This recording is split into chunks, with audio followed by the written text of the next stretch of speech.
साहेब आता हे वाघ जो विरोध पडला पाणी इथं प्रदूषित शेतकऱ्याचं तुम्ही समजा वाघ विरोध पडल्यानंतर तुमच्या वन खात्याच्या विभागाच्या मार्फत असं काय आहे का की पाणी आता प्रदूषित इथं झाले आपण काय करू शकता वन विभाग म्हणून काय करू शकता आता सध्या आता जी कंडिशन आहे तुमच्या समोर वाघ आम्हाला कळलं काढल्यानंतर आम्ही आता इथे देवठाण नर्सरीत नेऊ PM वगैरे करू पहिल्यांदा त्याचं हे राहिला पाणी प्रदूषण वगैरे हा विषय आता आमच्या वरिष्ठांची चर्चा करा.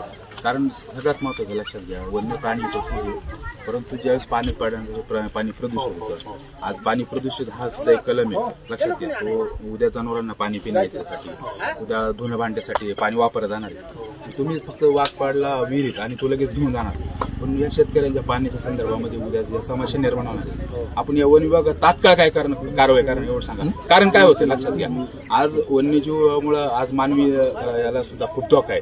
आपण पाहिलं असेल देवठाणला एक लहान मुलगी ती वाघाने मारली पण वाघाने माणसाला मारल्यानंतर काही मिळत नाही लक्षात घ्या.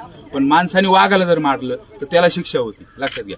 तसं आता हा तुमचा वन्य प्राणी समजा वन विभागाचा मार्फत प्राणी तो इथं पडला आणि हे पाणी दूषित होणार आहे. या संदर्भामध्ये आपण वन विभाग काय करू शकतो या पाण्याचं काय सोय करू शकतो आपण आता पहिले पुजलेलं आहे पुजलेलं आहे तुमचं म्हणणं बरोबर आहे. आता फक्त आम्ही त्याच्यानंतर आम्ही परत येऊ जागेवर काय करता येईल काय नाही आपण चर्चा करता येईल. तात्काळ केलं पाहिजे ना कारण आता याचा उपसा करणं खूप गरजेचं आहे. 15-20 मिनिटं फक्त एवढं काढून देतो चालेल चालेल मग अशी आम्हाला ग्वाही तुम्ही देताय ना म्हणजे संबंधित जो विहिरीचा मालक आहे त्याला तुम्ही ग्वाही देऊ शकता.